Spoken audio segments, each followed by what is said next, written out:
Oi, gente. Bom dia, boa tarde, boa noite. Não sei que horas que vocês vão estar assistindo esse vídeo, mas pra mim é bom dia, porque eu esperei Lara ir pra terapia pra gravar, porque ontem eu gravei com ela e eu tenho certeza que vocês ouviram ela fazendo barulho no fundo, ela arrastando as coisas.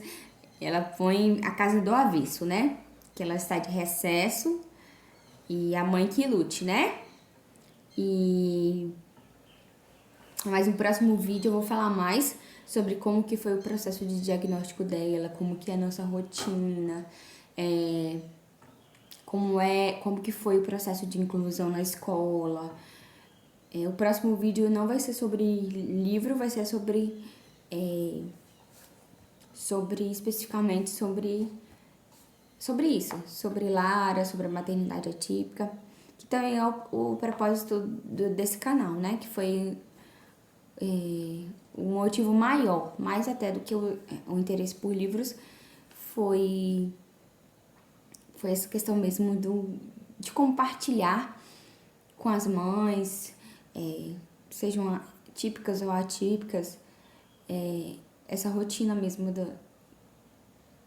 da nossa vida, nosso processo, como que é, terapias e tudo. Mas isso vocês vão ter que ver no próximo vídeo, assistir no próximo vídeo. De antemão, eu só queria pedir desculpas, porque minha dicção não tá muito boa, porque eu coloquei aparelho em cima. Relutei, mas parece que colocaram freio de burro na minha boca, um troço muito difícil, mas foi necessário, né? Então, desculpa aí, porque minha dicção não tá muito boa. Mas entrando especificamente no que eu tinha falado, no vídeo anterior eu tinha falado que ia falar sobre esse vídeo, Fábrica de Cretinos Digitais. Como eu disse, eu fiquei um pouco relutante por falar um pouco desse livro,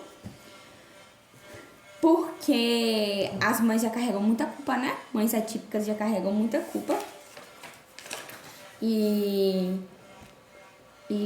para aquelas mães que ofertam telas para os filhos, não vejam esse vídeo como mais um vídeo que vai falar sobre um livro que vai me trazer culpa, não. Veja como um vídeo que, como eu disse, vai mostrar um outro lado, uma outra visão, um conhecimento científico, um conhecimento teórico, que eu acho que nunca a gente deve desprezar. Mesmo que às vezes a gente não consiga colocar em prática, ou que tenha dificuldade, ou a gente sempre deve buscar, né, ter esse conhecimento. Eu já tinha ouvido falar desse livro e eu comecei a ter interesse por esse livro porque eu assisti uma live de um pediatra famoso que é pai de autista, chamado Dr. Tiago Castro. E ele falou muito também sobre o uso de telas. E no próximo vídeo, como eu vou falar sobre a minha rotina, a rotina de Lara, eu vou falar pra vocês como foi o processo de retirada das telas em casa, certo? E aqui em casa ela não assiste televisão, não tem celular, não tem tablet, não tem nada disso.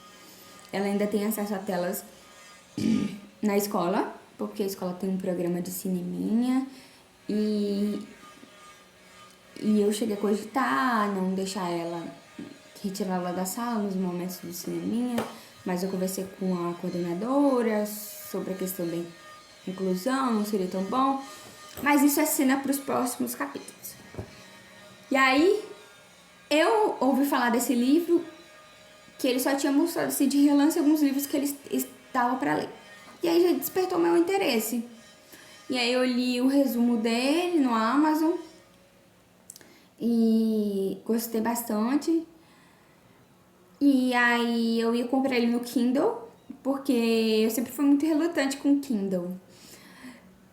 Porém, eu passei a utilizar o Kindle porque eu sempre gostei de sublinhar, de sentir o cheiro do papel, de pegar no livro.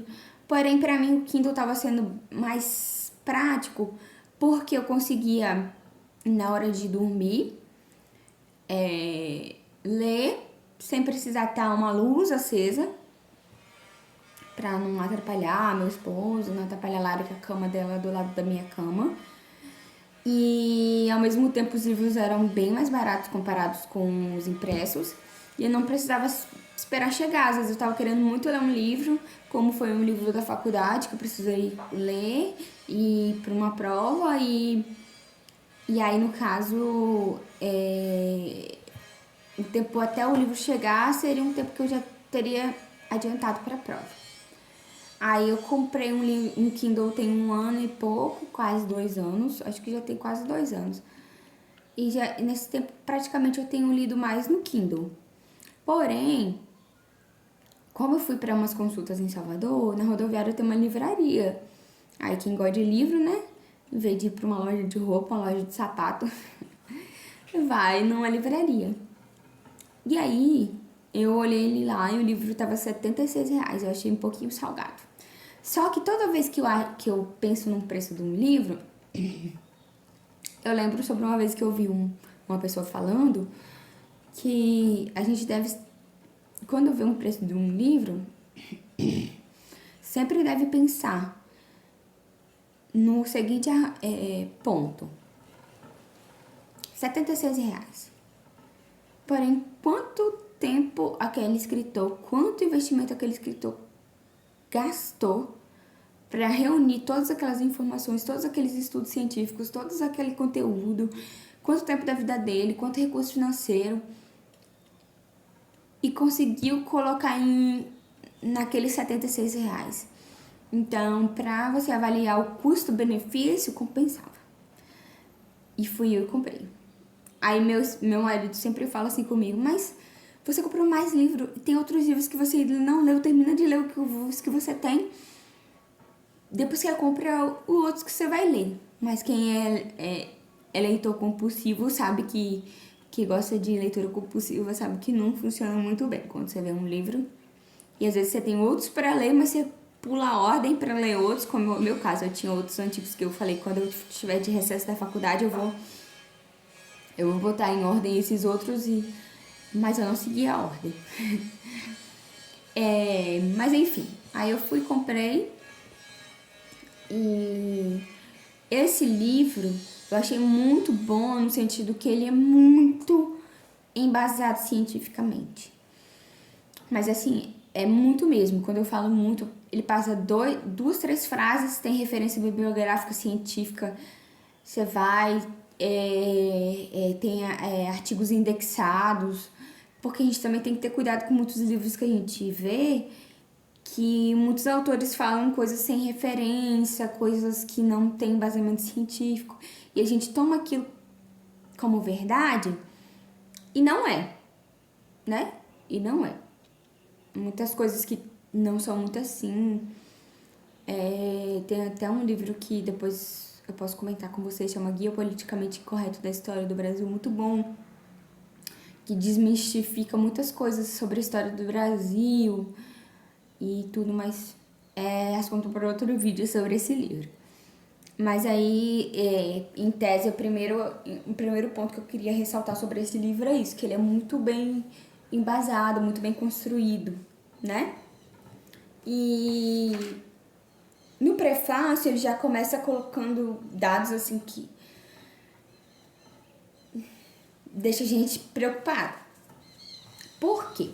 Ele começa a colocar os pontos assim, os dados como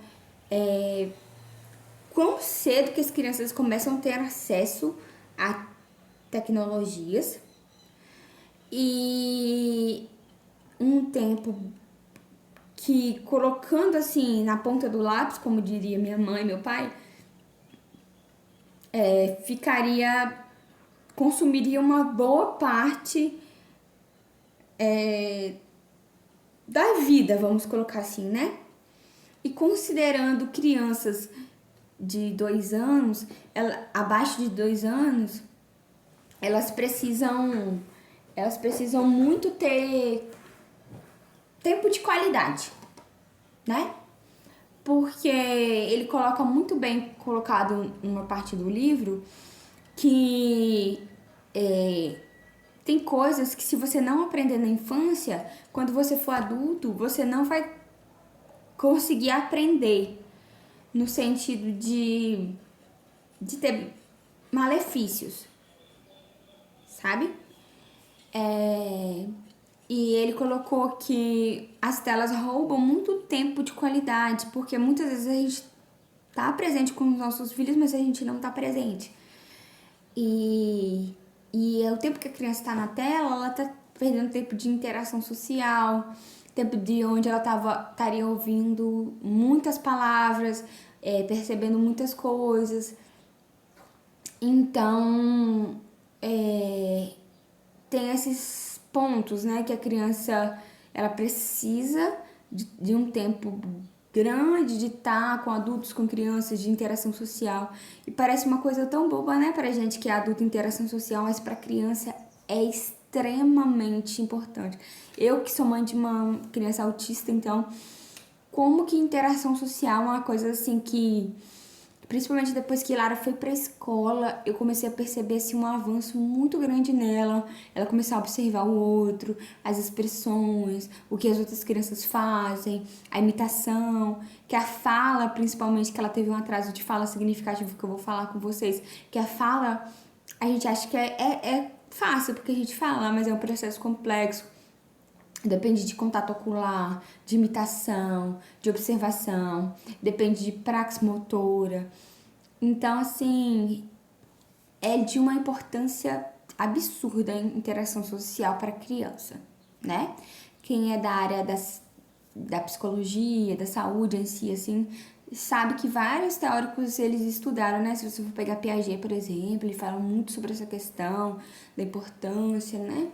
Tem as fases lá sensório-motoras, pré-operatório, operação concreta, enfim. É muito importante. Então, ele pega e traz dados, assim, muito alarmantes sobre o tempo que as crianças estão passando sobre a tela. E às vezes, uma horinha por dia, 30 minutinhos por dia, isso parece pouco. Mas quando você vai colocar ali no cálculo, você vê que tomou uma parte da vida, né? Uma parte do sono, uma parte onde a criança poderia ter um tempo de qualidade. Aí tem outra parte, assim, que nesse prefácio ele fala sobre que tem alguns estudos que falam sobre que um excesso de telas também na educação. A gente acha que não, para educação, beleza, tá. E os estudos mostram que não tem aquele efeito que a gente acha mesmo para educação. Um dos pontos que eu sublinhei aqui, que eu achei mais interessante nesse prefácio, foi assim, a diferença, né, cultural. Que conversei com uma fono, né, da clínica da minha filha, e ela até usou essa expressão que eu gostei, falando que no Brasil é terra de ninguém. No sentido de que não tem regulação, não tem nada. E eu achava também que outros países não tinham, mas ele traz no livro, falando que na Inglaterra, os diretores dos colégios, eles ameaçam enviar a polícia e aos servidores sociais os pais que deixam seus filhos jogarem videogames violentos, né? Aqui no Brasil teria muito pai indo prestar queixa. No Taiwan,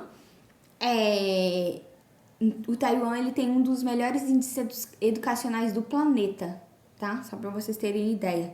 Eles têm multas pesadas para os pais que deixam crianças menores que 2 anos terem acesso a qualquer tipo de telas.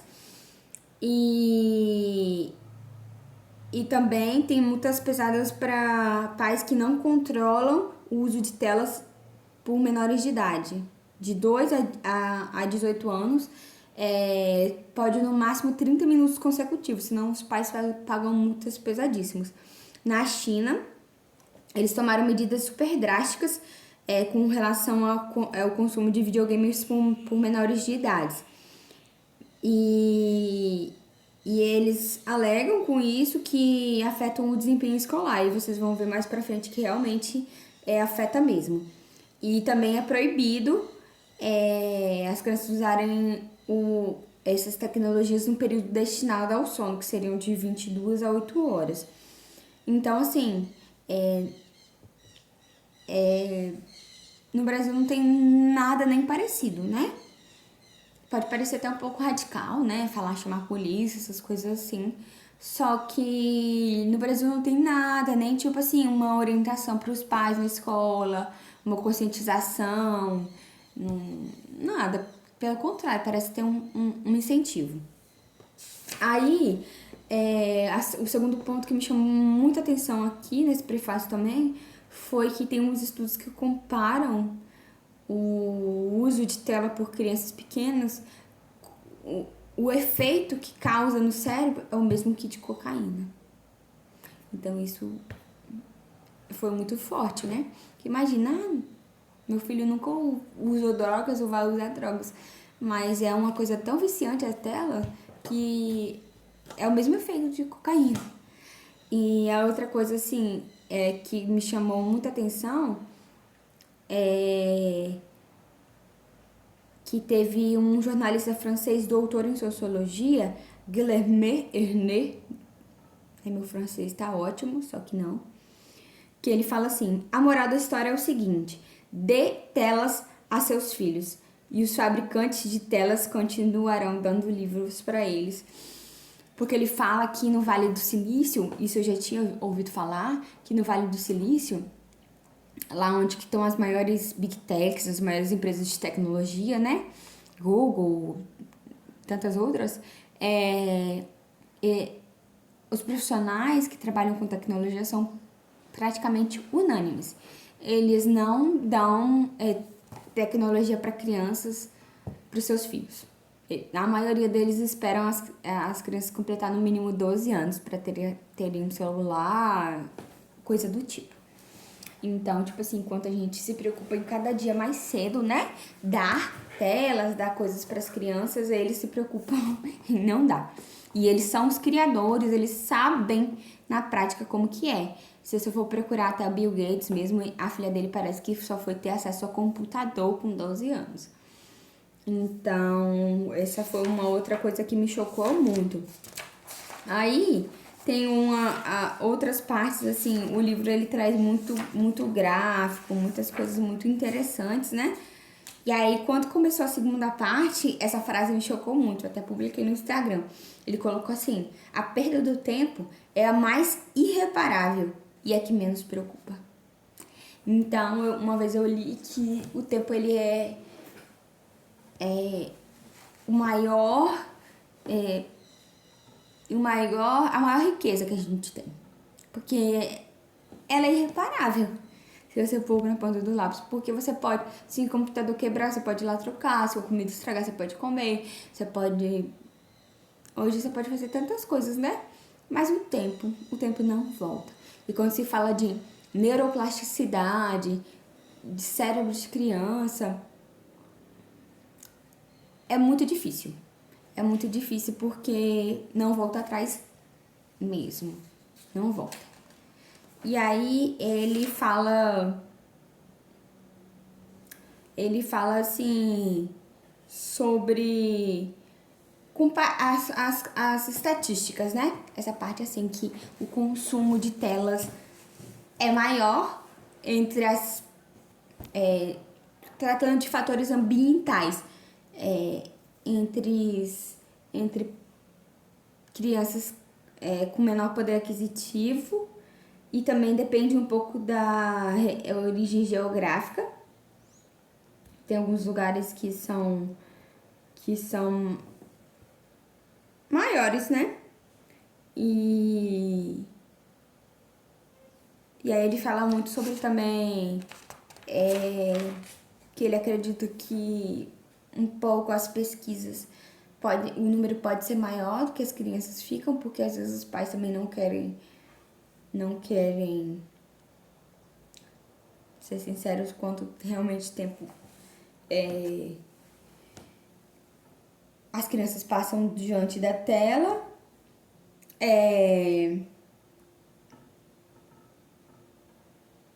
Ele coloca uma coisa aqui que eu sublinhei muito legal. Ó. Para compreender este ponto, podemos representar o cérebro como uma espécie de massa de modelar, cuja textura endurecia gradualmente ao longo dos anos. É claro, o adulto ainda aprende, mas não como a criança. Esquematicamente, poderia dizer que ele aprende principalmente ao reposicionar os circuitos neurais disponíveis, quando a criança, por sua vez, constrói novos. Então, quanto mais nova for a criança, mais capacidade de construir circuitos neurais ela tem. E quanto maior vai passando o tempo, a gente basicamente só consegue reorganizar eles e não consegue construir novos. Então, assim, eu sempre falo assim que quem aprende uma nova língua, por exemplo, na infância, quando for adulto, não esquece assim com facilidade, consegue ser realmente fluente. E a gente, depois de adulto, aprender uma nova língua, se a gente ficar um tempo, a gente esquece. Isso se deve um pouco da neuroplasticidade do cérebro, né? E tudo. E o livro, ele traz outro dado também que eu achei muito interessante, que quando a criança fica 50 minutos por dia, vamos colocar aqui, aí ele faz um cálculo que em um ano, por exemplo, a criança deixou de ter acesso a 200 mil enunciados perdidos. Então a gente sabe que, como a fala é um processo de imitação, ter 200 mil enunciados perdidos é 200 mil oportunidades de reprodução de fala que a gente perdeu. E 85% foi feito um estudo que 85% do tempo que bebês, por exemplo, de 6 meses passam em frente à tela, são de intervenção linguística silenciosa. Então não tem sentido de interação, que tem enunciados linguísticos ricos para ajudar nessa aquisição da linguagem, né? Então, assim, ele fala também sobre que uma preocupação dos pais com relação a os adolescentes. Que os pais dizem, não, mas todos os adolescentes têm celular, como que eu vou deixar meu filho sem celular? Ele vai ser excluído. E na prática foi observado o contrário, que as crianças que tinham smartphone, que não tinham smartphone, tinham apenas celulares comuns, eles se propiciavam mais tempo de qualidade com outros e se tornavam mais sociáveis, tinham mais amigos. E a gente acha que eles seriam, tipo, excluídos, né? E justamente é o contrário. Como eu falei, o cérebro, ele não se dá bem com o ócio, né? A gente sempre procura, vai procurar estar em algum tipo de atividade. Então, assim, esse livro eu queria falar mais ou menos sobre isso.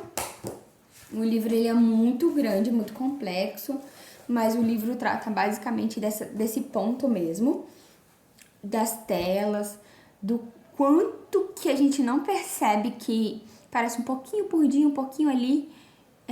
Às vezes eu fazia muito isso, entrava no carro e já dava o celular. Aí, é só aqui no carro pra viajar. E aí a gente esquece que aquele também tá contabilizando um tempo por dia, né?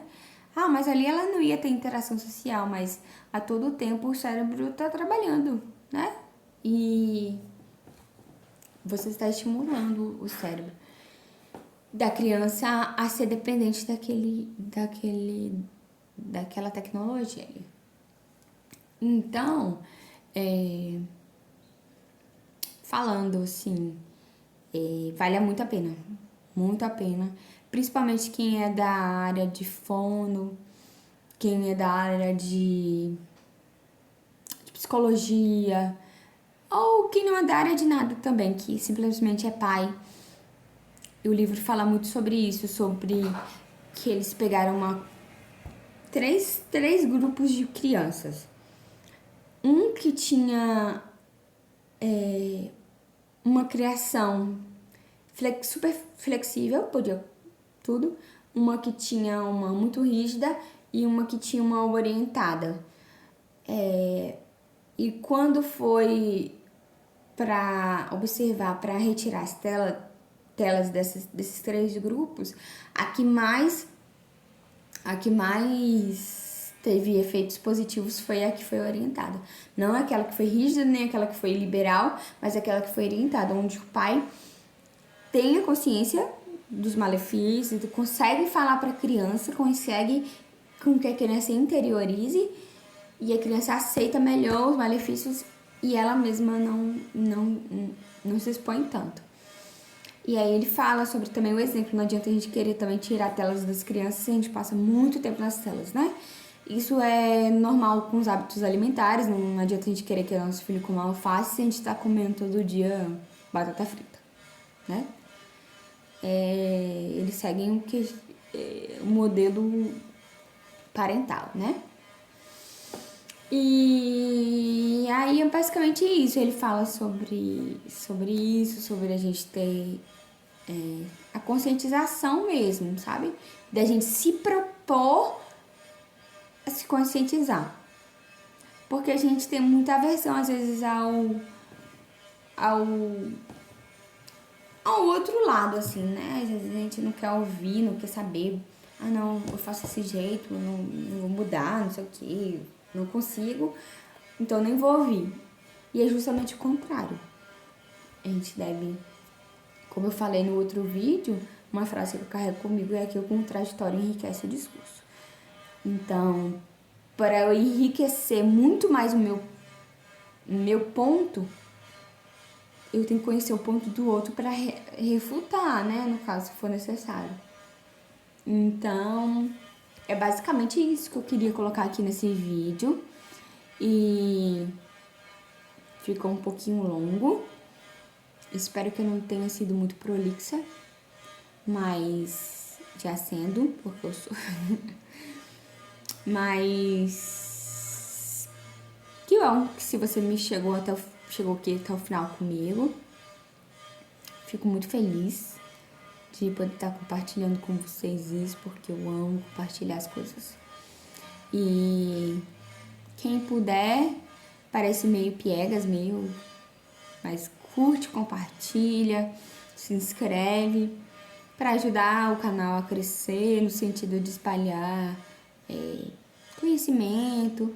E quem puder me acompanhar no próximo vídeo, eu vou contar tudo, como que foi o processo de diagnóstico de Lara. Você que tem dúvida, talvez você quer ajudar uma pessoa, não sabe como falar para os pais, que você tem uma desconfiança. No próximo vídeo não vai ser sobre livro, vai ser sobre isso, tá bom? Obrigada por me acompanhar até aqui e até o próximo vídeo.